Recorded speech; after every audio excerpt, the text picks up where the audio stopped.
Welcome to LOA Today. I'm Walt Thiessen here with Alex King and Bill G. Today is Tuesday, August the 6th, 2019. It is 8 a.m. in New York and 5 a.m. in Los Angeles. That's 1 p.m. New York or London time and 9 p.m. in Tokyo and 10 p.m. in Sydney, Australia. Hey, wherever you are in the world, thank you for joining us for another episode of LOA Today, your daily dose of happy. And I am very happy because I just got back. Louise and I just got back from 4 days in the Cape Cod, Massachusetts, right on the ocean, and got to visit my good friend Alex. It was fun to actually meet you in person. In real life. It was great. Yeah, and what a good way to start the weekend off, because we drove over and drove into the Cape and then went right to visit you first thing, and just kind of set the tone for the whole weekend. So, Exactly. Thank you for being such a wonderful hostess. That was wonderful. And people, let me tell you, don't underestimate when Walt says he's 6'8". Like, it's intense. I was like, oh no, do I live in an elf house? Because he was like ducking under my house. Hilarious. I was like, well, guess we're sitting outside. So yes, ladies and gentlemen, when I speak on this show, I speak the truth. You know for certain, like for instance, when I say I'm 6'8", I really, really am 6'8". But I've never really visualized what 6'8" looks like. So it was like, wow. Like I've never had to like go like this around. It's pretty tall, I have to admit. Oh, I almost asked you to clean my top cabinets. I got a lot of tall jokes. I mean, I always do, but I got a lot on the trip. Tall jokes and talk. I had people stopping me, talking about height with me. What?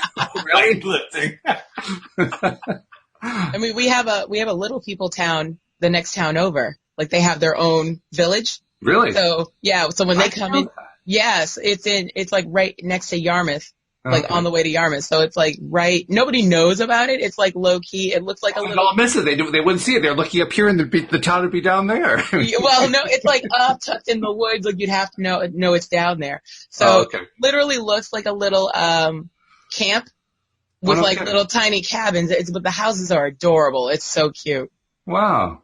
So like when they come into town, so it's like the total opposite of you. When they come into town, it's like, oh my God, they're so cute. But I feel like that's rude. Like, well, you know what I mean? Like they've been little all their lives. They know they're cute, but they're not like, mystical creatures. Like we don't need to pet them. Like stop it. Yeah, it's like, well, all you have to do is just watch The Little Couple on TV, and they're just human beings. They're just regular. Exactly. Yeah. Which is the way it should be. I was watching this, ever hear the trend, the tiny house movement? Yes. Yeah, a lot of people. My mom wants a tiny house. Yeah, and actually we were actually thinking about getting a tiny house, and I was watching this YouTube video. This guy was 6'4" and living in a tiny house. Oh, please. I mean, if it's a tiny house this way, but not a tiny house this way, you could do it. It was a tiny house, this way, but the bedroom was still a loft. Right. Oh, that's challenging. Yes. Well, we had a tiny shower. Does that count? Yes. It probably wasn't a tiny shower. It was a regular shower for us normal people. Well, it was a normal shower for people who live on the Cape. Yes, that's true. It's basically 2.5 feet by 2.5 feet, but it's just enough for me to clear my head, so you can kind of turn around, and if you turn carefully, you don't hit anything. Yeah. Wow. Yeah, Walt's belly button is probably right where the shower head is, so it's complicated. It wasn't quite that low, but. So what did you all do? Did you do anything fun when you were in the Cape? No, we were bored to tears. It was just awful. Yeah, we did, of course. We had a lot of fun. We went over to Martha's Vineyard for a day. That was fun. We did learn that what Louise has been dealing with medically is something we need to pay close attention to, in that when you're out in the sun and you aren't near your own home and you aren't near your own car, you have to be cognizant of where you can go to get cool. So we learned lessons about that. Mm-hmm. But it all worked out nicely. We had some great meals. Meal prep was a big part about going to the Cape. You just eat seafood till it's coming out of your ears. Exactly. And that's what it's the law. They passed a law in Cape Cod. You have to eat seafood until it's coming out of your ears. Otherwise, you can't stay. I mean, that was the whole reason I moved down here was when they passed a law to be all the way. I was like, this sounds like my type of people. I'm out. There you go. But no, it was great. Got out a lot. I'm not a beach person, and I spent time on the beach. Louise and I went to the beach. And I don't really sit on the beach. I don't sit very well in the sun. That's like too intense for me. I lather up in the sunscreen, and then I just walk the beach, and I love that. So I did like 5 or 6 laps. I mean, it was great. Nice. Got your steps in. Got my steps in, and the way I expressed it, one woman on the beach stopped me and was showing me a seashell that she had found. I'm not quite sure what that was. Random. Yeah. But anyway, I'm walking on the beach, and she stops me, and she says, "Isn't it a great day?" And I just kind of instantly open up like, "Oh, wow, it's an amazing day." I go down to that end of the beach, and I go, "Oh," and I go down to that end of the beach, and I go, "Oh," and that's the way my day is going. Yeah. Coming to the Cape is literally like taking a deep breath and just you leave all your problems on the other side of the bridge. Right. Yes. Yeah. Actually, I was up at Isle Lamont in northern Vermont. It's one of the islands on Lake Champlain, and we did that too. We went to the beach, and it was, and my wife gathered seashells because even though it's fresh water, there's still mussels and whatever, and mussels. And we after we came home, she strung the shells together and made a shaman rattle out of it. Aha. Oh, nice. Okay. She loves making shaman rattles. That's because she does shamanic healing too, and so she loves making the rattles.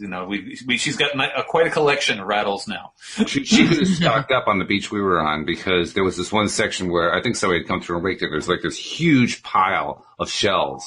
Just a gigantic pile of shells. I mean, like they were trying to turn it into mulch or something. It was just gigantic. Shell compost. We were actually planning on going to Hampton Beach yesterday, but after driving all the way up to Lake Champlain, we decided that we weren't going to do that. So instead, we went to Plymouth State Park in Vermont, which is near Ludlow. It's Echo Lake.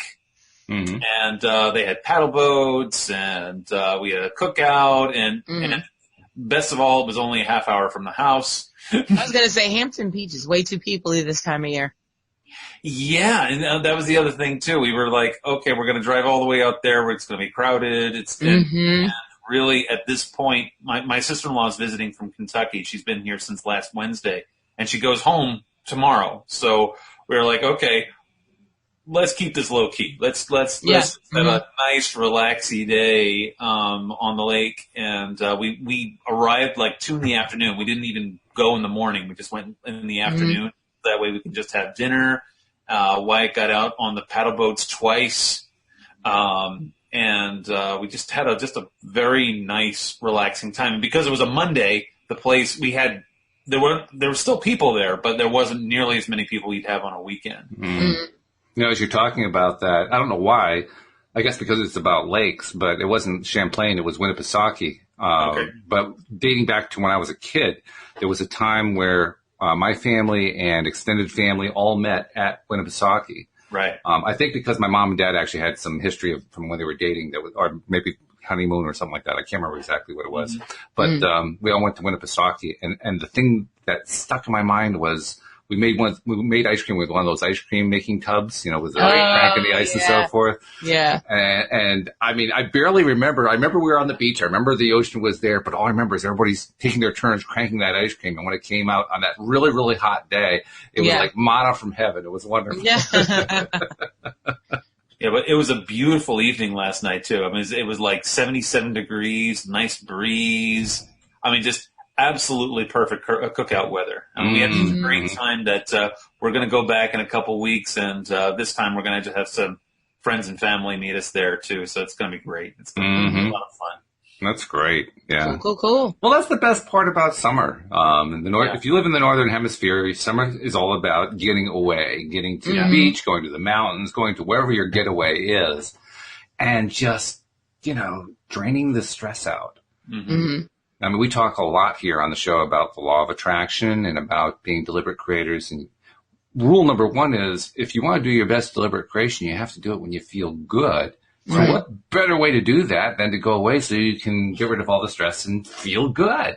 Mm-hmm. That's what happened this weekend. Yeah. I came home and I was checking all the stress indicators and they aren't there.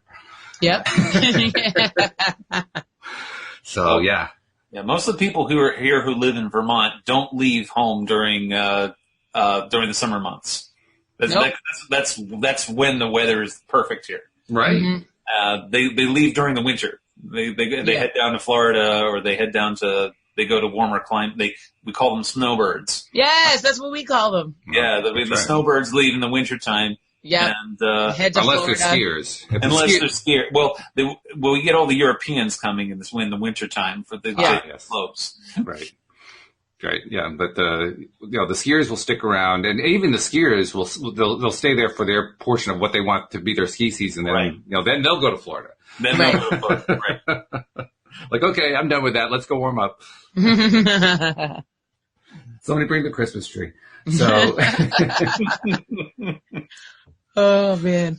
Oh, but it's all good.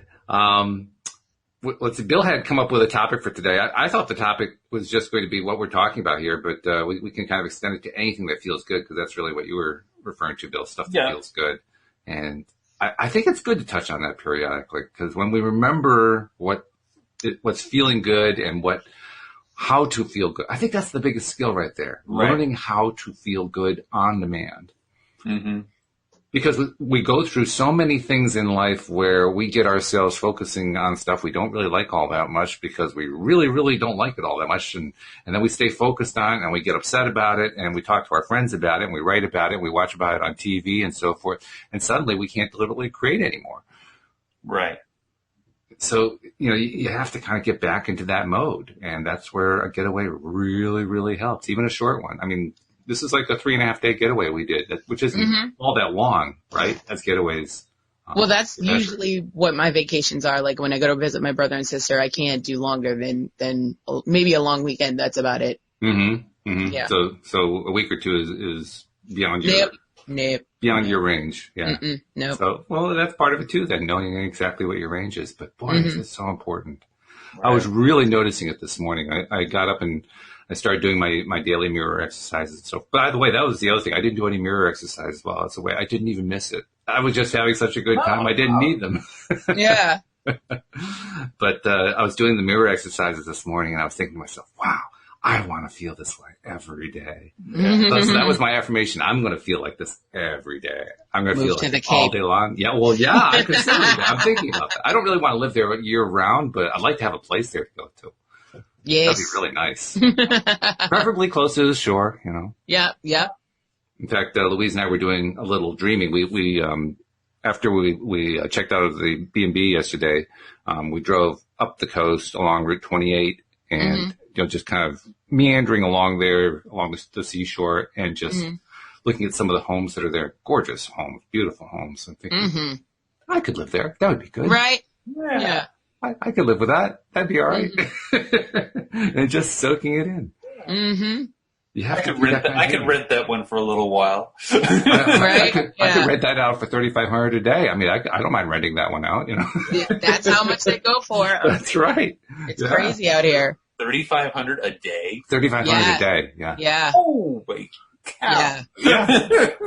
But if you think about it, if it's a lot of bedrooms, like you get a bunch of people together and split it, it's not that bad. Yeah, exactly. Mm-hmm. And it's not like they have any trouble renting them. They sure don't. Mm-hmm. They sure don't. The interlopers are full down here. I love your word, interlopers. Because from your perspective, that's what they are. They're infringing on my way of life. They're crowding on your town. Yeah, it would be fine if they knew how to use rotaries, and I probably wouldn't have a problem with them. Yeah. Well, I'll tell you what is really, really great to visit this time of year. This coming weekend, Saratoga Springs is an awesome place to come and visit. Saratoga is just generally in August. Well, first of all, if you have any love at all of thoroughbreds, that is the place to be in August.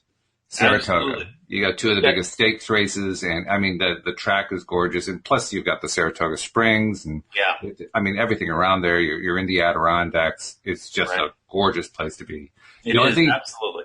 The only thing you want to avoid in August is you want to make sure you bring some sort of insect spray because the black flies will get you. But other than that, and the black flies also, and actually not the black flies, but those teeny little gnats. Oh yeah, they come right through the screen. Yes. Yep. Mm-hmm. Yeah, well, from their perspective, it isn't a screen; it's a doorway. That's what that is. It's a little doorway. They're like, oh, they have air conditioning. Yeah, right. But Saratoga Springs is absolutely gorgeous, and that's where I'll be this weekend at the Holiday Inn. I hope you'll be outside the Holiday Inn too. You don't want to go to Saratoga in August and just spend all your time in the Holiday Inn. That's true. That's true. But there's going to be at the Mind Body Soul Expo. We have over 80 vendors there. It's going to be great. It's one of the most well organized events that I've ever participated in, and it's going to be a lot of fun. I'm going to be there both Saturday and Sunday. It's 10 to 6. That's an appropriate name too. The Mind Body. I mean, that's appropriate because Mind Body. Absolutely. That's the experience of the vacation. That's what Louise and I just experienced. It was all about mind body, just relaxing the body and clearing the mind and getting to that space of really, really good feeling. So that, and the other thing that's really nice about good feeling, nice is not even the right word. I need a better adjective than that. But the thing that's spectacular about good feeling is, first of all, you don't realize you're feeling good until you think about it. You say, oh, wow, I'm feeling good. Yeah. Hadn't thought of that, but I really am feeling good. Yeah. So you have to kind of remind yourself. And that's how you know you're feeling good, right? Like you don't have to think about it. It's like, oh, yeah, I guess I am. How cool. But the other great thing about it is when you're feeling that good, it gives you the foundation to leverage more feeling good. It gives you the experience that you can think about. That's one of the things people like about vacations, right? You get to focus on, oh, wow, that was such a great trip. I had a great time. We ate some good food. We had some wonderful activities. You know, we took a bike ride. We did whatever it is that you did. You just relive all those things in your mind. The more that you relive them in your mind, the more that they turn into more opportunities, more things that pop up in the rest of your life after the vacation is over. It becomes fuel. Right? Yes. There's going to be an interesting vendor there. They are a mobile stress room. Which is I don't think I want a stress. I want a de-stress room. It's a de-stress room. Oh, okay. It's a come into our room and get stressed.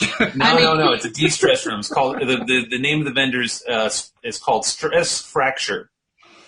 And what you do is they need to work on their naming. That's all I got to say. Well, what it is I don't know if have you ever tried one of these before? You go into a room with a pair of goggles and a sledgehammer. Yeah. And you break stuff.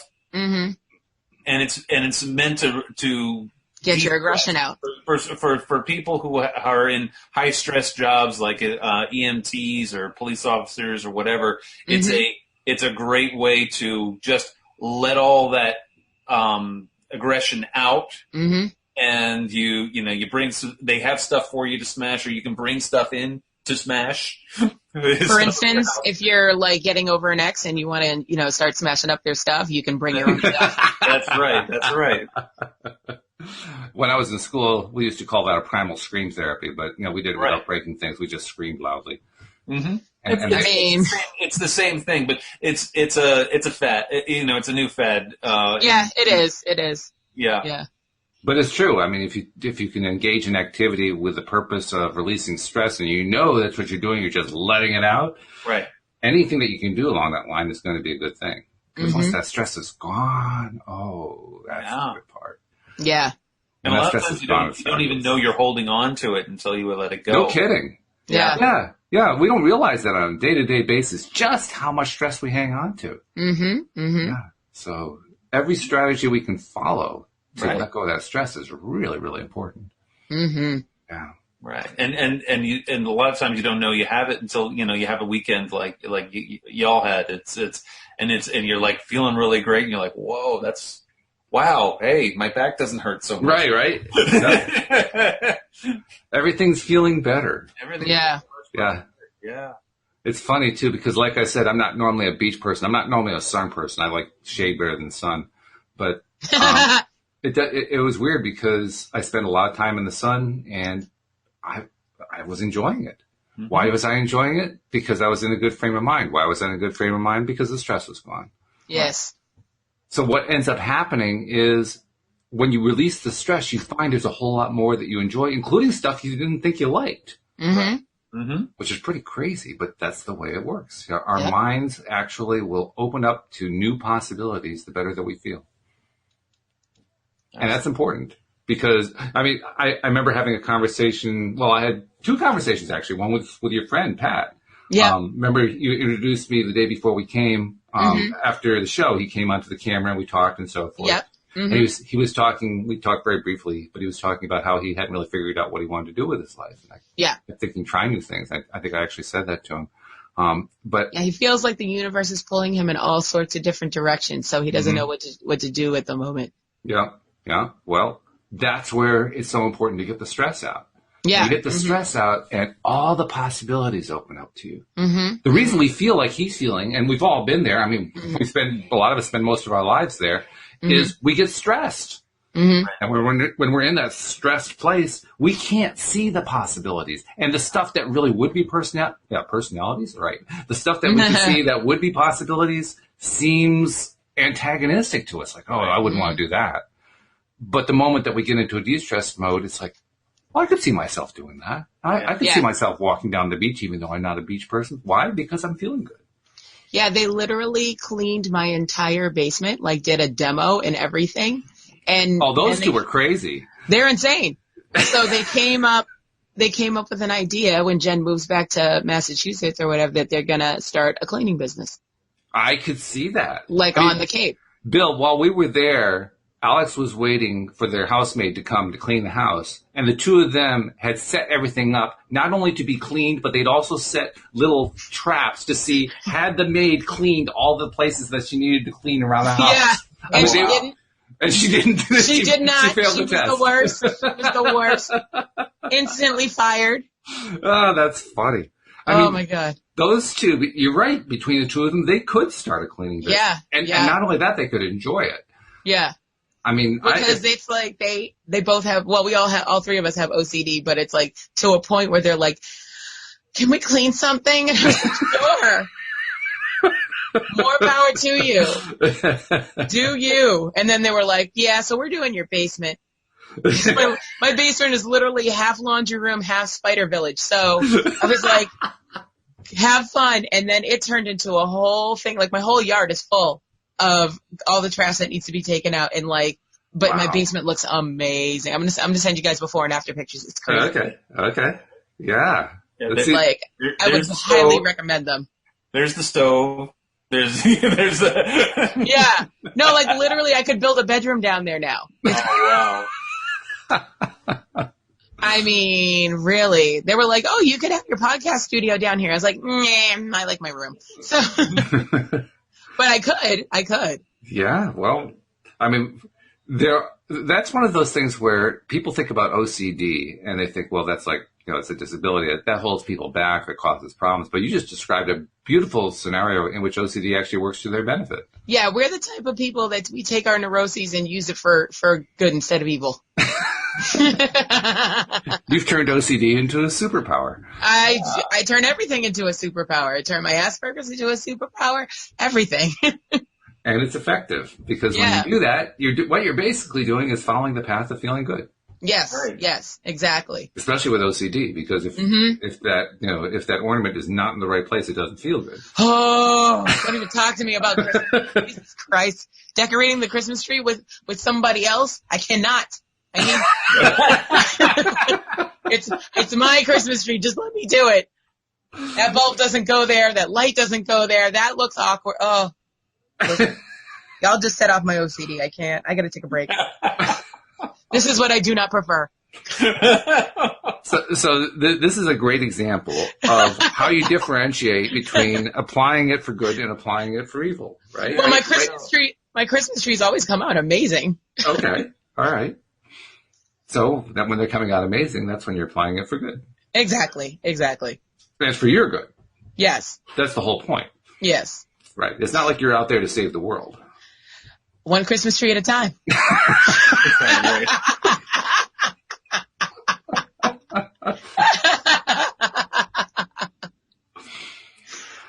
Oh, man.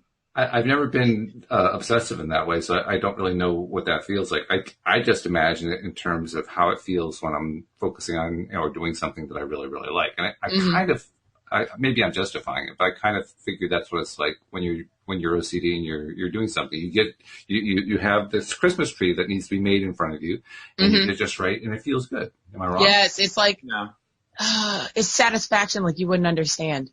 It's like I don't know how to even describe it, but it's just like all is right with the world. All is right with the world.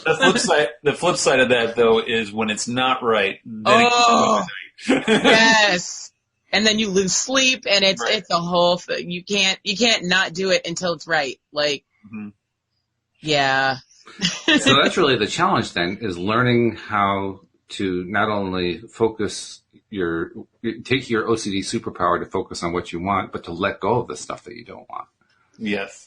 Yeah. But I also feel like timing is a thing. Like you have to be able to allow yourself enough time, because God forbid, like if I'm doing a puzzle and now it's like midnight and and the puzzle's not done, I can't go to sleep till this puzzle is done. I can't focus on the sleep issues. I mean, come on. Well, that's why I don't do puzzles anymore. But I'm saying you can't leave a project half done if you have OCD. It'll ruin your life until it's finished. And then sometimes you might rethink things and have to start the whole thing over. Which is why cleaning is good for someone who's OCD, because that's something that you can actually get done. Yeah. Unless you decide to remodel your room. I mean, the results are instant too. That's the thing. Yeah. Mm-hmm. I mean, talk about living in an age where people want instant gratification. Yep. For OCD, I guess you really do want the instant gratification, and that is a good way to get it. Yes. Yes. You know? I mean, I feel for the people who like are debilitated by it, like the people who are like, okay, I can't leave the house till I flick the light 7 times and all that stuff. I was like, thank God I don't have that part of it. Like, I just have OCD tendencies. I don't have actual full-blown OCD. So I do feel bad for people like that can't live their lives until they do all their habituals. You know, like that's got to be frustrating. Yeah, and I've actually seen cases where people have OCD so badly where they feel like they can never get clean, and so they end up washing themselves with bleach.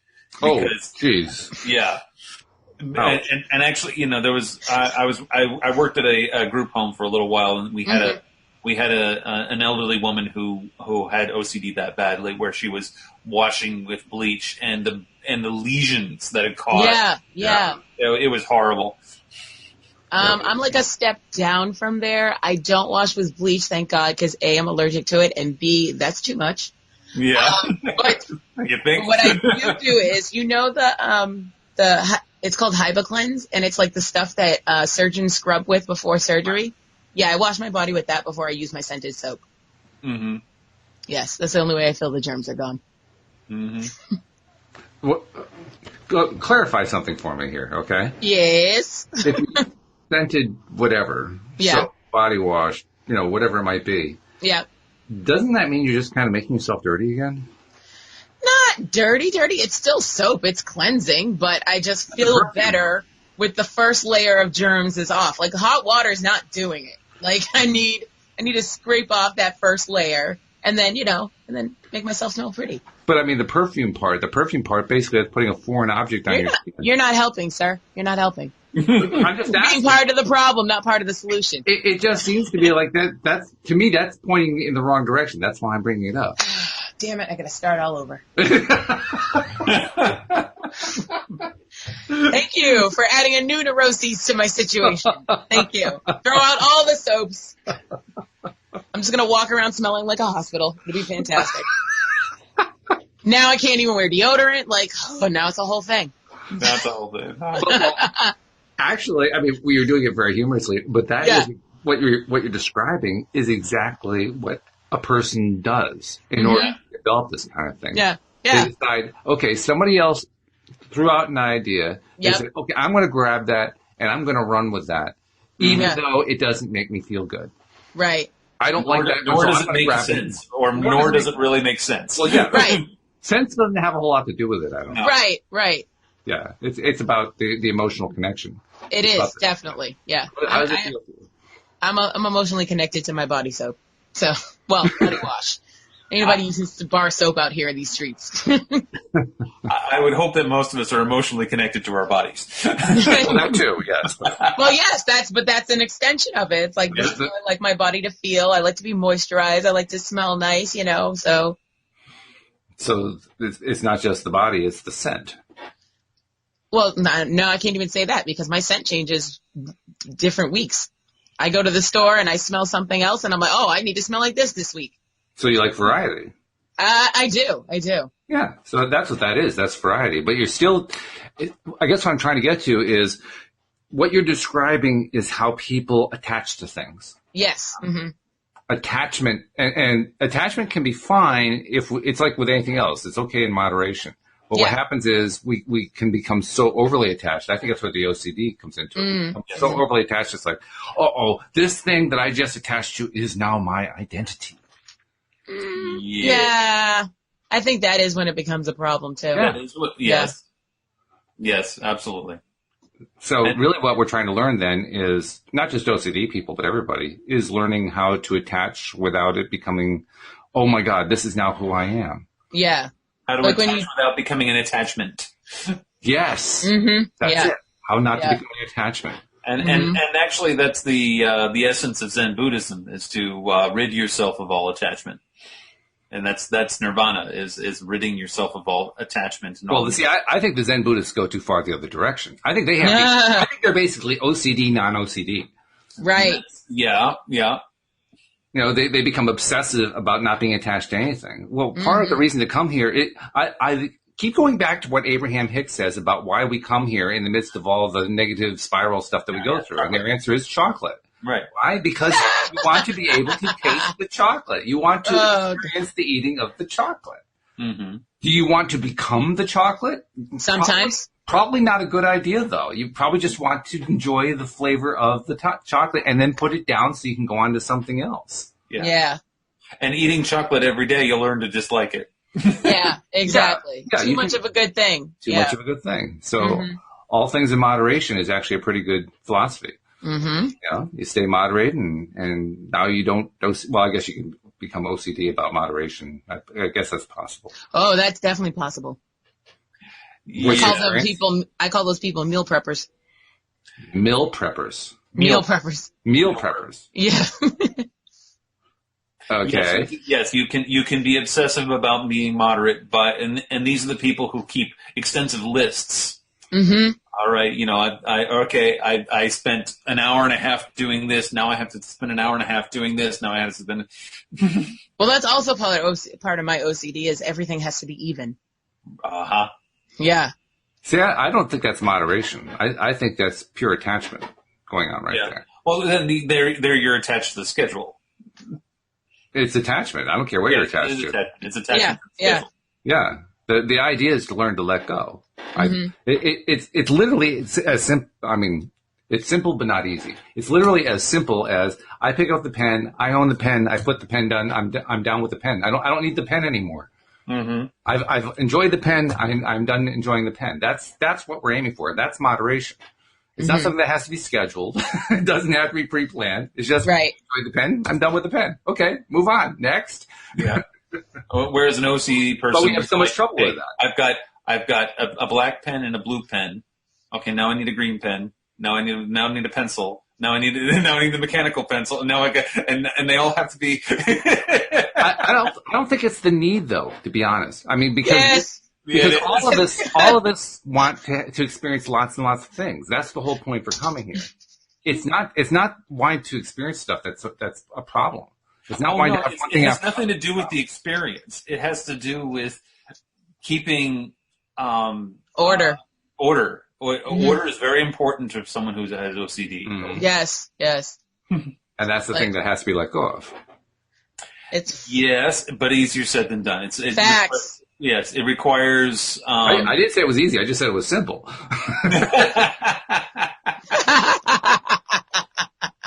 It's so simple, anybody can understand it. Easy is another thing, because that's the question. How much resistance do you have built up to, doing whatever it is you need to do, including letting go of whatever it is you need to let go. I was actually considering, at one point I was considering hypnotism, because I feel like I need to deprogram the OCD. But then I noticed, as far as cleaning and organization goes, it actually works in my favor. So I was like, I'm just going to leave it there. Mm. And as long as it doesn't interfere too much with your life, and that's the other thing too about mental health in general. Mm-hmm. If you have tics, you have things that some people would think is weird or whatever.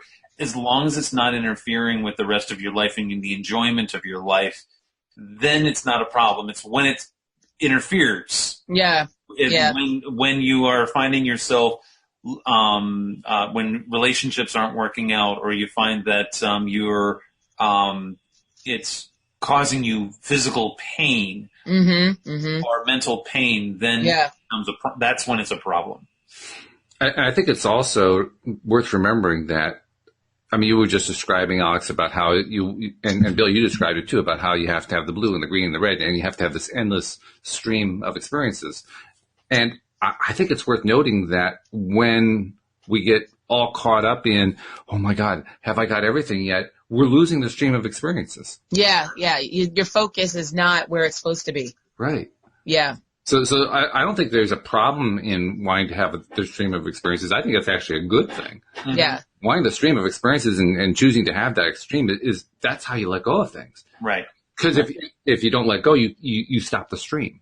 Mm-hmm. For prime example, right now, I'm actually struggling to write these hashtags, which I enjoy doing every episode, because I don't have my regular pen, the ink ran out. Mm-hmm. And I asked Jen, because these are the best pens I've ever found. Oh. So Jen actually brought them from where her service dog got certified not in Japan, in Virginia. So I said, hey, while you're in Virginia, stop by Semper Canine, and get me some pens, because I'm out. And she didn't bring them, and I'm like, oh. So I'm writing with this mediocre pen, and it's not okay. I don't like it. I mean, I'm doing it, but I'm not enjoying it like I used to, because there's the smoothness of the ink and how it flowed, and it was just, it's just so soothing. Yeah, in SRT terms, we call this a vow of purity. And, a lot of people assume that a vow of purity is kind of like the Lancelot vow of purity, the chivalry. But actually, the purity is, I'm going to make a decision to make my life better once everything is better. Right. Yeah. Once everything is, and it's a promise you make to yourself, and we clear that. Yeah. That's a good thing to clear too, because you really don't want to be stuck in that place. Yeah. No. And you'd be surprised how many people are like that. I mean, I've got a client who was in a bad relationship, and they were waiting until they had their life together before they would end the relationship. Mm-hmm. Oh, wow. And I'm like, that is never going to happen. That's how you're defeating the purpose. Is part of the reason why your life is in turmoil right now. Exactly. That's how you make your life better, by getting rid of that relationship. Okay, exactly. Why are we doing this backwards? Right. Well, for the very reason that we talked about everything else here, that we have trouble letting go of stuff. That's it. We have to learn how to let go of stuff. Yeah. I guess. I will feel better. I will wait to feel better until I feel better. Until I feel better first. I'm glad I don't do that. So this is where we have to start turning the message around. I'm not going to wait until I feel better in order to feel better. I'm going to feel better now so that I can feel better. Yeah, right. Exactly. I'm going to let go of this so I can pick up the next thing. Bill, what did you say the vow was? Vow of what? Purity. The vow of purity. Yeah, and like I said, a lot of people mistake that thing. Oh, that's a vow of celibacy. And I was like, no, it's not the same thing at all. It's. I mean, the way my dating life's set up, I'm just saying.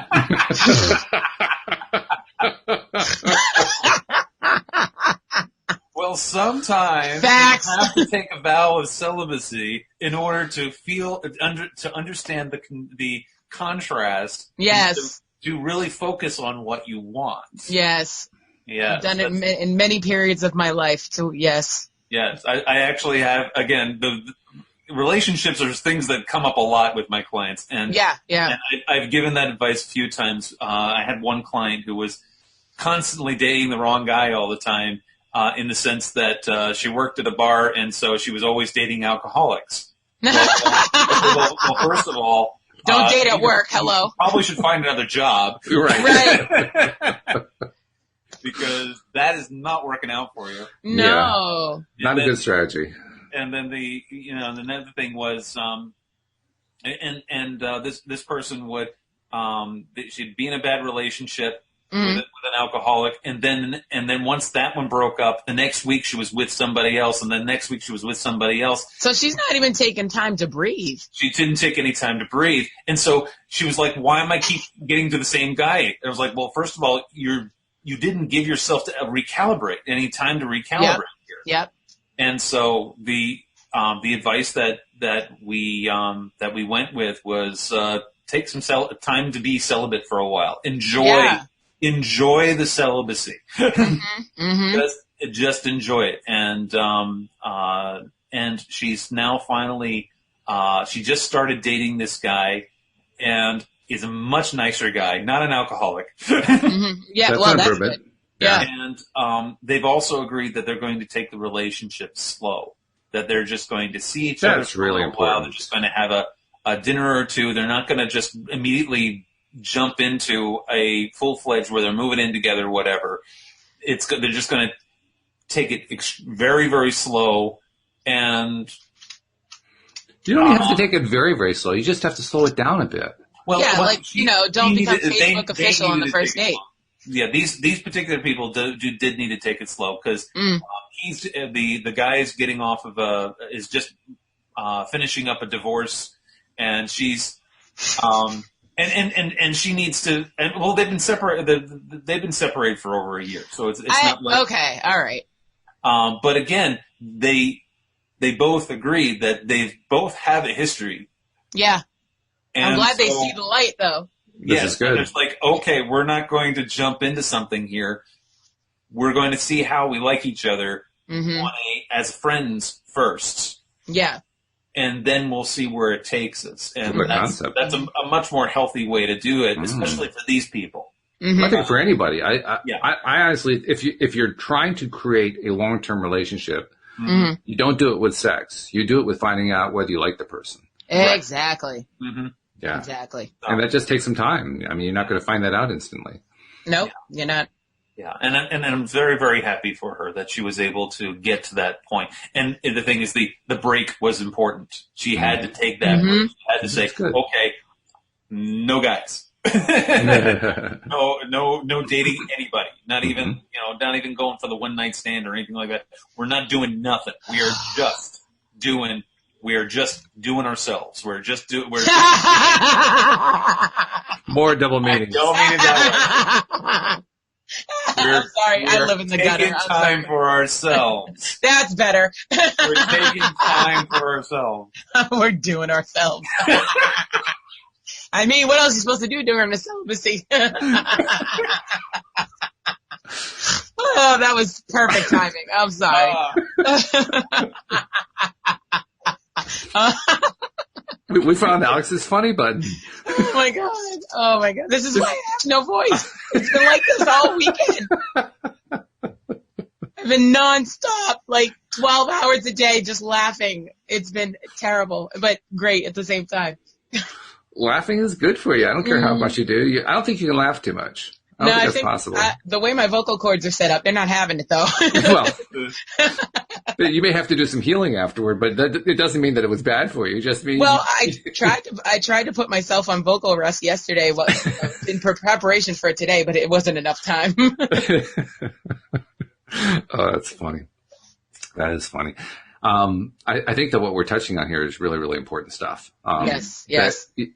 And by the way, Alex, I was realizing, remember last week I was having you and Carissa make up some promos and so forth. Yeah. And I was thinking about them because I haven't run anything yet. I haven't finished putting them all together at mine. I was thinking about them over the weekend, kind of, not deliberately, just kind of, it was sitting there in the back of your mind, getting bright ideas. It happens. And we're driving home, and all of a sudden it clicked in my mind. I said, oh my God, I'm making this stuff so complicated. It doesn't have to be that complicated at all. That's what I was saying. What we need is a 10-second spot. The 10-second spot is like of Carissa, for instance, in the role of Nance, who's our lead character, saying, why do I keep attracting the same men over and over again? Yeah. End of spot. Yeah. That's the whole spot right there. I mean, all the stuff we wrote, unnecessary. Yes, I agree. It's totally unnecessary. We don't have to go there. And we could do another one with you, Yeah.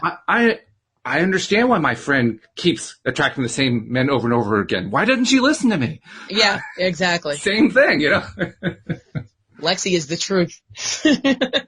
So I'm thinking we'll do 2 spots like that. We'll run those instead. All right. Sounds like a plan. Yeah. Work smarter, not harder. Because that's exactly the message that we're trying to do with the show. Yeah, yeah. To answer that question, to help young women in particular, but anyone who's going through relationship issues, right? Understand, how do I end up doing that? How do I end up I keep meeting the same guys. I keep meeting the same women. I keep meeting the same person over and over and over again. Why is that? Why do I keep doing that? That was definitely the subject of conversation this weekend. Let me tell you. All weekend. Okay. It's a ubiquitous thing then. That means everybody's dealing with it. Everybody's dealing with it in one way, shape, or another. Yeah. In fact, Bill, I think you probably agree. It's not just single people who are dealing with it. Married people are dealing with it. Oh, gosh, yes. Yeah. Oh, gosh, yes. Maybe even more so. Well, yeah. Well, the problem with a married couple sometimes, especially after you get past that year 5, 6, 7, 10, whatever, the relationship is in danger of getting stale. And you find yourself falling into a routine. Yep. And then you don't. Especially if you have kids. Especially if you have kids, yeah. You find yourself falling into such a routine. Yep. That after a little while, you're like, who is this person I'm living with now? Because you don't stop growing, you don't stop developing or reading or expanding, especially if you're doing this kind of work. This recreation work, or you're doing, or you're reading self-help books or whatever. You're working on yourself, and if your spouse is not part of that process, all of a sudden you realize that you guys are on different pages now. Not just different pages, but maybe even different books. Different books, right? Facts. And different libraries. And so then you got to figure out, okay, are we still together or aren't we? And and again, that's something that comes up from time to time with clients of mine, is when they are making that decision. They're in the process of making that decision. I've been married with this person for 20 some odd years, and I don't feel like I know them anymore. The kids, as soon as the kids left the house, I just want him to leave too. Empty nest syndrome. Yeah. Right. And even more though than, what you're describing is definitely a huge thing that goes on a lot, but even more than that, just going back to the basic idea that we just talked about, why do I keep attracting the same guys over and over again? Right. Yeah. And if you're in a steady relationship, a committed relationship, you can actually get to the point where you ask yourself, why does my relationship keep delivering the same stuff over and over again? Right. It's really the same phenomenon. I keep attracting the same thing. Well, no, it can't be me. Yeah. It's got to be. It's got to be her. It's got to be him. It's got to be factors everybody outside but my me. control. It's right. the politicians' fault. It's all their fault. Yeah. Oh gosh, I had a nice long conversation. I'm sorry I even mentioned politics. Excuse me. I don't know. You do it all the time. No, I'm not talking about politics. I'm just talking about looking on the outside. I had a nice long conversation with my mother-in-law in the car when I was picking up my sister-in-law from the airport, and we were talking about. And she was like, I'm feeling this because of global warming. I'm feeling this because of this. I'm feeling this because of, health problems or, stress levels and whatever stuff going on in the news and whatever. I was like, well, what is this? What's that mirror? What's being reflected back at you? What are you seeing in that's making you feel bad? Yeah. Yeah. Or putting it another way, what's it going to take for you to own your own feelings? Right. Yes. Because that's really what we're doing. Whenever we're doing that kind of projection stuff, we're just refusing to own our own stuff. Mm-hmm. Oh, that bothers me so much. I was talking to a guy one time, and he was saying he was acting like a complete dick, and he was like, "Oh, I'm sorry, that's the Gemini in me." I was like, "Please." I hate people who use their zodiac sign as an excuse for why they're assholes. Like, stop it. Oh, come on, Alex. Don't hold back. Tell us what you really think. I mean, let me tell you why I'm really mad. Like, Tauruses. Like, stop it. Like, I can't. Well, see, that's my zodiac sign. My sun's sign is Taurus. Uh-huh. And as soon as I understood even slightly what all this stuff with the astrology was all about, I realized that I had to let it go because Taurus is the bull. Right. So anything that came out was bull fill in the blank. Right. So I said, okay, well, I'm done here. Yeah. And it's like, I'm a Libra, and I subscribe to most of the Libra stuff because it's usually good. But, and evenly balanced and all that stuff. But, we're a pretty awesome sign, just saying. Yeah. Absolutely. But I'm a Libra too. But I don't, exactly. But I don't sit there and go, oh, I'm awesome because I'm a Libra. No. And I certainly don't want to say I messed up because I'm a Tauran. Yeah, exactly. Yeah. Like, that's a pet peeve of mine. Pet peeve number 53. My wife's a Scorpio, and I saw a meme recently that says, "Is that crap they're giving you, or is it?" And it had the different signs. What the response is. Yeah. And are you giving me crap, or is it? And then the sign where and the sign for the Scorpio was, "You wronged me once." Yeah. Not gonna lie, that's a fact. The thing is, and the thing is, that's my wife. Yeah. You wrong her once, she's gonna have a hard time letting that go. Yeah. I mean.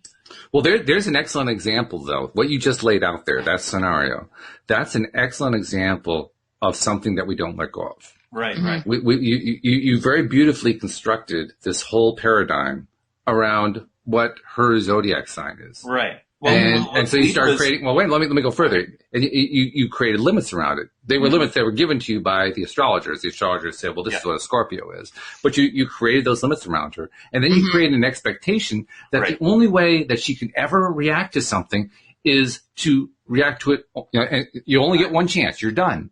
Yeah. So you just set yourself up just by buying into this astrology thing. Exactly. Yeah. I'm not saying astrology is not a real thing. I'm definitely not saying that. I'm just saying let's not be using that as excuses out here in these streets. That's what I'm saying. For Libras, it's, are you giving me crap or is it gossip? I mean, I'll take them both. But but I also and I looked at that, I was like, oh gosh. I balance them out, It's gossip. So yes. See, this is where my strategy comes in really handy because I just ignore all of it. That meme comes up, I skip the meme. Mm-hmm. I mean, I just don't even bother with it. Yeah. Well, as Libras, we can't do that. Knowing what you're saying. I am once again framed by the fact that I'm a Libra. Yes. No, we live for the drama, so we have to know the team. Knowing where your limitations are, it does allow you to be able to stretch beyond your limitations. Exactly. Exactly. Yeah. Yeah. And that's really the art of letting go. Mm-hmm. Yes. I mean, yes, you can take those and say, okay, those are my limitations. I'm going to own my limitations. Right. Or you could say, I know what I have a better understanding what my limitations are. Now I can stretch beyond those limitations. Because I had I didn't just have my sun sign done. I had my entire chart done recently. Yeah. And it's going to be broadcast soon on Star Narratives, which is another podcast. And we went through the whole chart of it's interesting. And yes, you can take it from the perspective, these are my limitations, and I'm going to own my limitations. Or you can say, these are my limitations, and I'm going to see how much I can stretch myself beyond that, or use my strengths to help me get beyond my limitations. Mm-hmm. And knowing what those strengths are help. Yeah. Mm-hmm. I think ultimately what we're talking about here is, am I my chart or am I me? Am I what my spouse wants me to be or am I me? Am I what my boss expects me to be or am I me? Am I what the television tells me I am or am I me? Mm-hmm. Am I fill in the blank or am I me? It's who am I what my external world defines me to be or am I what I define me to be? Yeah. Well, I spent most of my life being a people pleaser, so I know what it's like to allow other people to define who you are. Mm-hmm. Oh, I do too, and I hated it. I mean, I just didn't like it at all. I've never been a people pleaser. I just did me all the time, every day. Mm-hmm. And I feel like when you do that, people's expectations of you is what you put out there, so you won't have a problem. Right. That's true. Yeah, you know, you just avoid all that drama altogether. Like, no, that's not something Alex would do, so don't ask her. Right. Mm-hmm. Yeah. And if Alex does get asked, when Alex is in her good place, she just doesn't even hear it. Sure don't. It just goes in one ear, out the other. Is like, what was that? I think something flew by. I'm not sure what that was. I think I heard a dumbass comment. I don't know.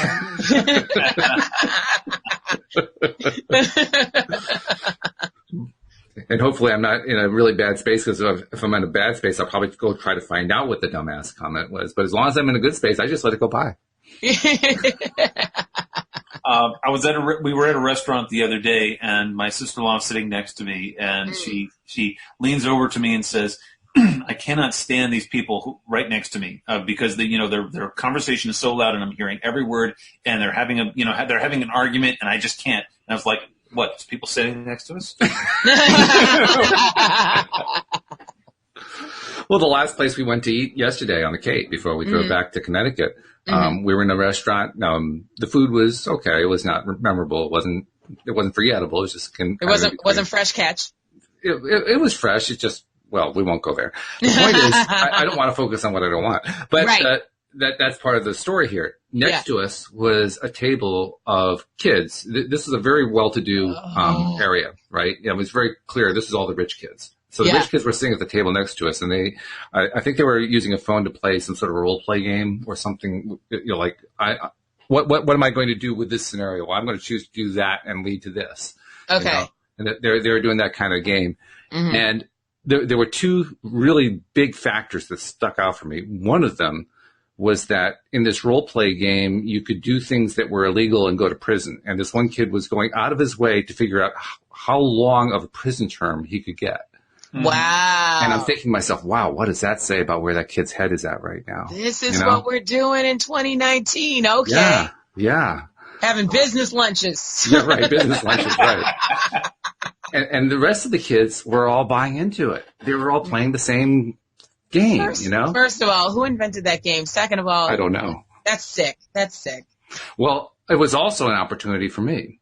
Yeah. Because I could get all wrapped up in that game. And the fact that these kids are playing that, and I could start psychoanalyzing the kids, and I could start figuring out what's wrong with the scenario, and what are the parents doing? What kind of games are the parents playing with the kids? They're probably putting all the pressure on the kids to go to college and become really, really, I could go that way. Or you could eat your lunch. And that's exactly what I chose to do. And I said to myself, yay, pat myself on the back. I didn't get wrapped up in somebody else's drama. Yeah. Right. I could have. Yeah. I could have very easily. But I didn't. See, I'm a Libra, so I would have did people again in your life. That's right. Yes, true. Well, I would if I'd focused on them. Right. They keep showing up if I focused on them. If That's I say, true. oh God, I got to solve this problem, that I would keep continuing getting, more and more opportunities to solve more and more kids' problems. But I chose not to. So we're not, that's Joel's job. That's Joel's job. That's not my cup of tea. Yeah, well, I don't think he gets too many of the rich kids. Well, he gets some rich kids, I suppose. I don't really know. I mean, he's out here doing football players and basketball players and whatnot, so. Well, that's true. That's true. Yeah. They got to start somewhere. Yeah. I mean, Bill, did you know that Joel has clients who are NFL players? I mean. Yes, I do know that. He mentioned that on a couple shows. Yeah. I mean, that's pretty high-end stuff. Can't get more fancier than that. But I'd be willing to bet that he doesn't sleep on it. No. Nope. He leaves those sessions behind and he's done. Yep. He's just done. Like, okay, well, been there, got the T-shirt. Yep. I'm all over that. Mm-hmm. And that's it. That's the secret right there. Yeah. Mm-hmm. Well, we've gone through another hour, and this time spending a lot of time really focusing on a good topic here. I mean, you brought it in as OCD, but it's really about letting go of stuff that we don't want to hang on to, and that's been good. Before we go, I'm going to give each of you a chance to tell people stuff they need to know. Bill, I know you said you're going to be in Saratoga, but give some more details if you like. Like I said, admission is free. It's at the Holiday Inn in downtown Saratoga Springs. Come along. I'm doing a speaking engagement from 12 to 1 p.m. on Saturday. And I'll be there with on Saturday. Nina and Wyatt will be there with me on Saturday as well, which will be great. Very good. And Alex, I normally ask you about the spoiler alert and so forth, but I'm going to leave it wider than that. What's the last message that Alex wants to leave for today? I have finished the first half of the second draft of episode 2, Backlash and Aftermath. Yes. Yes. So, yes, it's fantastic. And when Walt and I had a business lunch. We did. And we went over the script. So he just gave me some pointers that is making the script more awesome than I had already made it. And it was pretty awesome when you started. So, I mean, this is where we're reaching a new altitude levels of awesomeness. Yes, exactly. Exactly. Awesome. Yes. By the way, I don't know if you saw, Alex, I named the first episode. We'd been calling it episode all along. I named it Tan Lines. Tan Lines? Technically, when you do a show like that, the first episode's always called pilot. But, okay, Tan Lines, I like it. I don't like to do what everybody else likes to do, so I want to come up with a different title, calling it pilot just seemed, maybe if I call it Pilot Fish or something, but I didn't, no, that was too much of a joke. I wanted to go with my own title, that's all there is to it. Tan Lines. And for those of you who are wondering, what is he talking about? That's your invitation to go listen to episode 1. There you go. So with that thought in mind, thank you very much, guys, for a great conversation. Thank you to our podcast listeners as well. And we will see you all next time here on LOA Today. Goodbye, everybody.